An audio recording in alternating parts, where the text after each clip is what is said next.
C'est une des structures les plus fascinantes et les plus dynamiques du corps humain. Pensez-y, elle est capable de se construire, de se transformer, de s'adapter tout au long d'une vie. Alors aujourd'hui, on va retracer ensemble l'histoire incroyable de la glande mammaire, vraiment, de sa toute première ébauche jusqu'à sa forme finale. Voilà la question qui est au cœur de tout.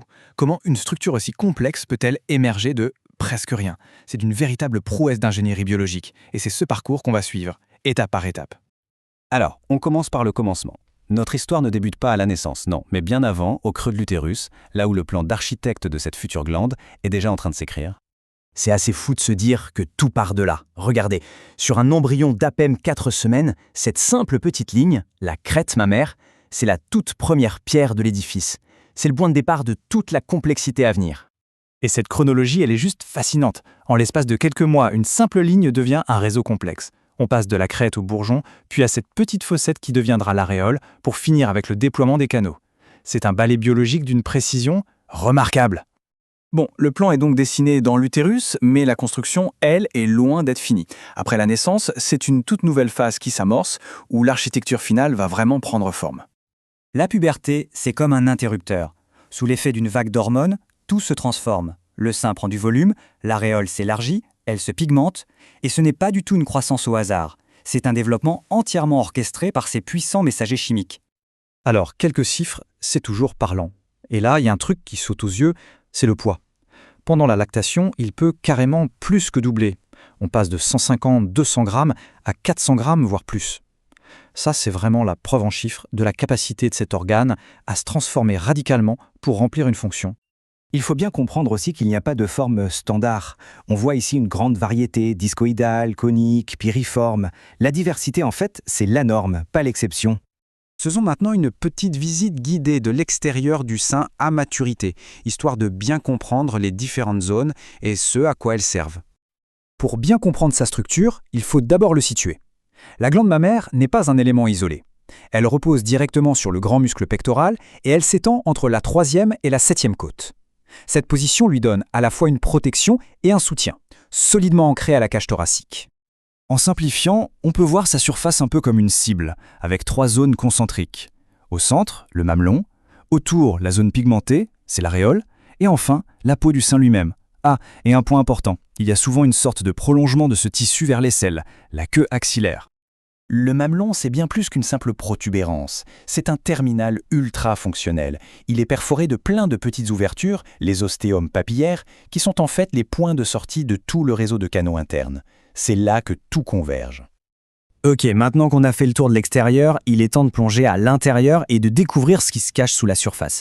Et vous allez voir, l'architecture interne est encore plus impressionnante. Et voilà à quoi ça ressemble dedans. Cette coupe, elle nous montre un mélange super ingénieux de 3 types de tissus. Il y a le tissu adipeux, la graisse, qui donne le volume, le tissu glandulaire, qui est la véritable usine à lait, et le tout est soutenu par du tissu conjonctif, qui sert de charpente. On peut résumer cet intérieur à 4 grands acteurs qui travaillent main dans la main. D'abord, le tissu glandulaire, l'usine de production. Ensuite, les canaux, qui sont le système de transport. Puis, la graisse, qui remplit et donne sa forme. Et pour finir, les ligaments suspenseurs, l'armature qui soutient l'ensemble. L'analogie de l'arbre est vraiment parfaite pour visualiser le système. Les lobes, ce sont les zones de production. Et les canaux, c'est tout le réseau de distribution qui converge vers le mamelon. Un peu comme les branches d'un arbre qui mènent tout au tronc. Et si on zoome encore plus, chaque lobe est lui-même fait de plus petits lobules, qui ressemblent vraiment à une grappe de raisin. C'est dans ces minuscules grains que se trouvent les alvéoles, là où le lait est fabriqué. Le rôle de ces ligaments est absolument crucial. Il faut se les imaginer comme un échafaudage interne. Ce sont des bandes de tissu fibreux qui traversent la glande, partant de la profondeur pour venir s'ancrer à la peau. C'est ce système qui assure le soutien et la fermeté de l'ensemble. Forcément, un tissu aussi actif a besoin de beaucoup d'énergie. Il est donc alimenté par un double réseau sanguin. La partie externe est irriguée par des artères qui viennent de l'aisselle et la partie interne reçoit son centre d'artère situé derrière le sternum. Cet approvisionnement très riche est essentiel à son bon fonctionnement.